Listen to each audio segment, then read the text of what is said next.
Assalamualaikum warahmatullahi wabarakatuh. Saya Syarifah Rufaida dari Program Studi Ilmu Hukum, Mata Kuliah Hukum Internasional Universitas Islam Negeri Sunan Kalijaga Yogyakarta akan mempresentasikan terkait hukum laut internasional, yang dimana terdapat 5 pembahasan yang akan saya presentasikan nantinya. Yang pertama terkait pengertian hukum laut internasional, yang kedua perkembangan hukum laut internasional, yang ketiga Konvensi Jenewa tahun 1958, yang keempat zona ekonomi eksklusif, landas kontinen, dan lain-lain. Dan yang kelima, landas kontinen, hak untuk menunda dan menolak pelintasan.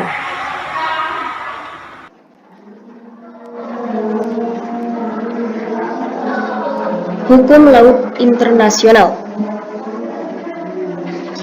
Yang pertama, pengertian hukum laut internasional. Hukum laut dalam arti the law of the sea, sebagaimana tercantum dalam The United Nations Convention on the Law of the Sea 1982, ialah bahwa laut beserta potensi yang terkandung di dalamnya sebagai milik bersama umat manusia, di mana laut sebagai objek yang diatur oleh negara, termasuk negara tidak berpantai. Hukum laut internasional adalah aturan-aturan atau kaidah yang mengatur tentang berbagai persoalan yang berhubungan dengan batas-batas wilayah negara yang berkaitan dengan laut, baik laut yang ada dalam suatu wilayah negara atau laut yang berada di luar wilayah negara atau laut lepas, baik dari pemanfaatan sumber kekayaan lautnya maupun akibat negatif yang ditimbulkan dari pemanfaatan sumber daya kekayaan lautnya. Perkembangan hukum laut internasional.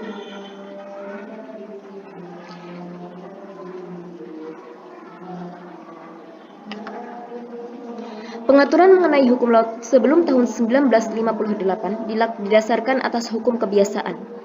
Hukum kebiasaan internasional merupakan salah satu sumber hukum yang terdapat dalam pasal 38 ayat 1 Piagam Mahkamah Internasional Permanen. Hukum kebiasaan internasional sangat berkaitan dengan kemunculan hukum laut.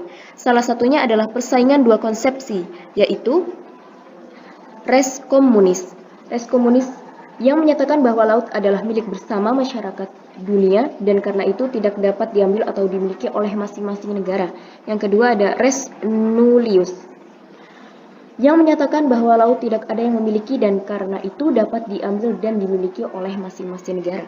Pada tahun 1703, Cornelis van Binkersuk, seorang penulis Belanda, dalam bukunya De Dominio Maris Dissertatio, menyatakan bahwa negara pantai berhak atas lajur laut sejauh yang dapat dikuasainya dari darat. Pendapat ini sama dengan pendapat Grotius. Dengan dikeluarkannya buku tersebut, maka berakhirlah pertentangan antara Inggris dan Belanda. Hal ini dikarenakan tidak adanya kesatuan pandangan dan praktik negara-negara yang menyeluruh tentang lebar laut wilayah. Sejak akhir abad 19 muncul pemikiran-pemikiran baru tentang hakikat hukum laut dan lebar ke laut wilayah. Oleh karena itu, sejak akhir abad ke-19 bermunculan berbagai organisasi dan lembaga internasional yang membahas masalah-masalah tersebut. Selanjutnya, Konferensi Kodifikasi Hukum Internasional Den Haag tahun 1930. Pada tahun 1919 berdiri sebuah organisasi internasional yaitu Liga Bangsa-Bangsa yang menghasilkan Konvenan Liga Bangsa-Bangsa. Konvenan tersebut mengamanatkan kepada negara-negara anggotanya untuk melaksanakan pengkodifikasian hukum internasional.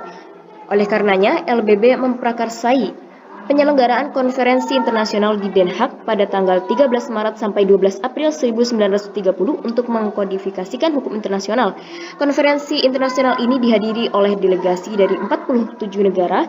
Konferensi Den Haag 1930 ini tidak menghasilkan suatu konvensi, kecuali hanya beberapa rancangan pasal-pasal yang disetujui sementara.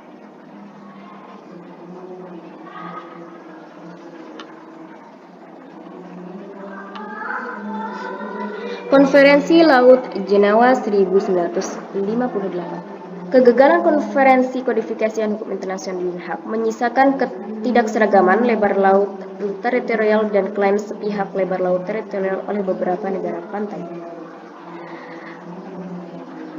Singkat cerita, resolusi Majelis Umum PBB tanggal 21 Februari 1957 menyepakati untuk mengadakan konferensi hukum laut pada bulan Maret 1958. Konferensi PBB 1 yang diadakan pada tahun 1958 dilaksanakan di Jenewa tanggal 24 Februari sampai 27 April 1958. Konferensi tersebut telah berhasil menerima 4 konvensi internasional yang menjadi dasar utama dari hukum laut internasional, yaitu yang pertama, Convention of the Territorial Sea and Contiguous Zone atau Konvensi tentang Laut Teritorial dan Zona Tambahan, mulai berlaku pada tanggal 10 September 1964. Yang kedua, Convention on the High Seas, Konvensi tentang Laut Lepas, mulai berlaku pada tanggal 30 September 1964. Yang ketiga, Convention of Fishing and Conservation of the Living Resources of the High Seas atau Konvensi tentang Perikanan dan Perlindungan Sumber-sumber Daya Hayati Laut Lepas, mulai berlaku pada tanggal 20 Maret 1966. Yang keempat, Convention on the Continental Shelf, Konvensi tentang Landas Kontinen, mulai berlaku pada tanggal 10 Juni 1964.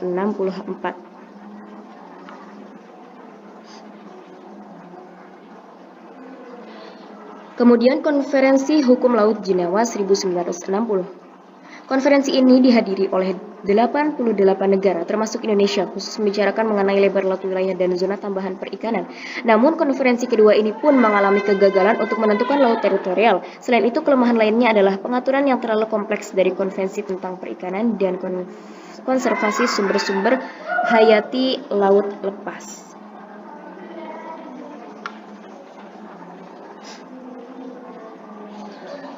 Kemudian Konferensi Hukum Laut 1982. Konferensi ini merupakan kegiatan puncak dari PBB yang menghasilkan Konvensi PBB tentang hukum laut atau yang dikenal dengan United Nations Convention on the Law of the Sea, yang kemudian disebut UNCLOS 1982.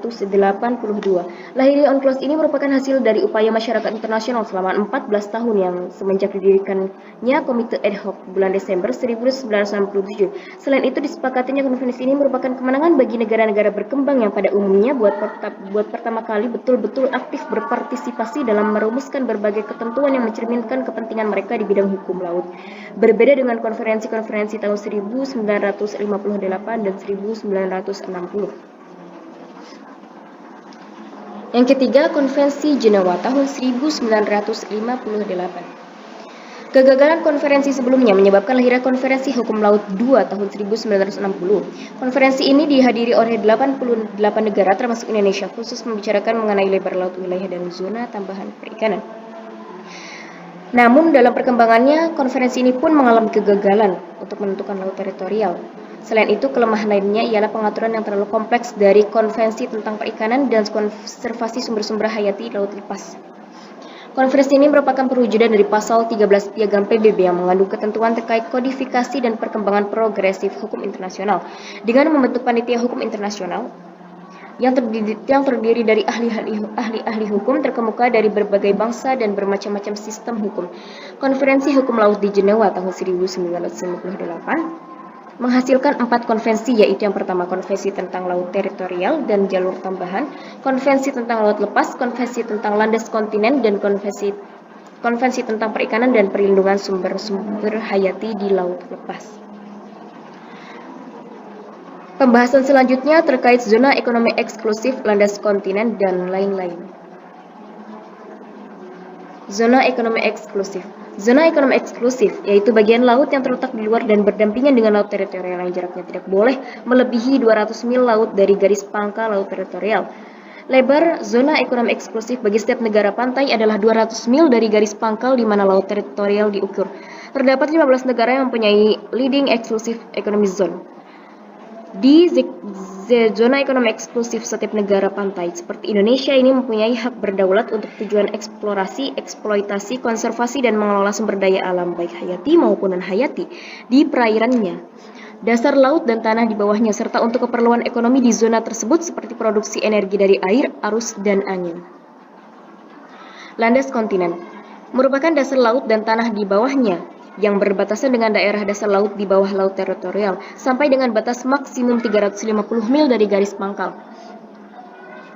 Pengertian landas kontinen berdasarkan pasal 76 1 dan 2 Konferensi Hukum Laut 1982 ialah dasar laut dan tanah di bawahnya yang terletak di luar laut teritorialnya sepanjang adanya kelanjutan ilmiah dari wilayah daratannya sampai ke pinggiran tepi kontinen. Dasar laut dan tanah di bawahnya sampai jarak 200 mil laut dari garis pangkal di mana laut teritorial diukur. Landas kontinen dimungkinkan mencapai 350 mil laut dari garis pangkal di mana laut teritorial diukur. Tidak melebihi 100 mil laut dari kedalaman isobat 2.500 meter. Kemudian laut lepas. Berdasarkan Konferensi Hukum Laut 1982, pasal 86, laut lepas adalah semua bagian laut yang tidak termasuk zona ekonomi eksklusif, laut teritorial atau perairan pedalaman suatu negara dan perairan kepulauan dalam negara kepulauan. Berdasarkan pasal 87, laut lepas adalah terbuka bagi semua negara, baik negara pantai maupun negara tidak berpantai. Setiap negara mempunyai kebebasan di laut lepas. Kemudian, zona tambahan adalah bagian laut lepas yang berbatasan dengan laut teritorial, yaitu negara memiliki yurisdiksi terbatas untuk bea cukai, fiskal, imigrasi, dan saniter yang jaraknya tidak boleh melebihi 24 mil dari garis pangkal. Kemudian laut teritorial, yaitu laut yang terletak pada sisi luar dan garis pangkal dengan lebar maksimum 12 mil. Selanjutnya ada perairan pedalaman, yaitu laut yang terletak pada sisi darat dari garis pangkal laut teritorial atau laut yang terletak pada sisi darat dari garis penutup teluk di perairan kepulauan. Yang terakhir ada perairan kepulauan, yaitu perairan yang terletak pada sisi darat dari garis pangkal lurus kepulauan dan menghubungkan pulau-pulau dari suatu negara kepulauan. Yang kelima, terkait landas kontinen, hak untuk menunda dan menolak perlintasan. Berdasarkan pasal 27 Konvensi Hukum Laut 1982, ketentuan tentang hukum yang berlaku bagi kapal niaga asing dan kapal pemerintah asing yang dipergunakan untuk keperluan perdagangan di laut teritorial Indonesia ialah: yang pertama, yurisdiksi kriminal negara pantai tidak dapat dilaksanakan di atas kapal asing yang sedang melintasi laut teritorial untuk menganggap siapapun atau untuk mengadakan penyidikan yang berkalian dengan kejahatan, ataupun yang dilakukan di atas kapal selama lintas demikian, kecuali dalam hal-hal berikut. Yang pertama, apabila akibat kejahatan itu dirasakan di negara pantai. Yang kedua, apabila kejahatan itu termasuk jenis yang mengganggu kedamaian negara tersebut atau ketertiban laut wilayah. Yang ketiga, apabila telah diminta bantuan penguasa setempat oleh nahkoda kapal oleh wakil diplomatik atau pejabat konsuler negara bendera. Atau yang keempat, apabila tindakan demikian diperlukan untuk menumpas perdagangan gelap narkotika atau bahan psikotropis. Yang kedua, ketetapan tersebut tidak mengurangi atau mempengaruhi hak-hak negara pantai untuk mengambil tindakan sesuai dengan peraturan perundang-undangan negara untuk melakukan penangkapan atau penyidikan di atas kapal asing yang sedang melintasi laut teritorial setelah meninggalkan perairan pedalaman. Dalam Konvensi Hukum Laut tahun 1982 atau UNCLOS 1982, lebih mengenai pertimbangan tentang pentingnya menjaga dan memelihara kepentingan negara pantai di mana kapal-kapal asing yang menggunakan hak lintas damai pada laut teritorial ataupun perairan pedalaman suatu negara kepulauan harus mengikuti peraturan-peraturan yang berlaku sebagaimana diatur dalam Konvensi Hukum Laut Internasional yang merupakan kesepakatan bersama berbagai negara-negara, baik dalam ketentuan yang berlaku umum untuk semua kapal maupun hanya untuk jenis-jenis kapal tertentu, di mana terdapat ketentuan-ketentuan yang memberikan hak dan kewajiban kepada kapal-kapal asing yang menggunakan hak lintas damai maupun hak dan kewajiban negara pantai, karena sudah seharusnya negara pantai tidak bisa menghalang-halangi hak lintas damai kapal asing. Negara pantai harus memperhatikan keselamatan pelayaran dan dapat mewajibkan kapal asing melaksanakan hak lintas damai melalui laut teritorial dengan menggunakan alur laut dan skema pemisah lalu lintas, sebagaimana yang diatur oleh pasal 22 Konvensi Hukum Laut 1982. Di Indonesia sendiri, pasal 11 ayat 1 Undang-Undang Nomor 6 Tahun 1996 tentang Perairan Indonesia menyatakan bahwa kapal semua negara, baik negara pantai maupun negara tak berpantai, menikmati hak lintas damai melalui laut teritorial dan perairan kepulauan. Guna melaksanakan ketentuan pasal 11 Undang-Undang Nomor 6 Tahun 1996 tentang Perairan Indonesia pada tanggal 28 Juni 2002, pemerintah Indonesia mengeluarkan Peraturan Pemerintah Nomor 36 Tahun 2002 tentang hak dan kewajiban negara asing dalam melaksanakan lintas damai melalui perairan Indonesia. Untuk itu, lalu lintas kapal-kapal asing melalui perairan Indonesia harus dijamin selama tidak merugikan keamanan dan keselamatan negara kita. Berikut daftar pustaka yang saya gunakan. Terima kasih. Demikian presentasi dari saya. Kurang dan lebihnya mohon dimaafkan. Semoga bermanfaat. Wassalamualaikum warahmatullahi wabarakatuh.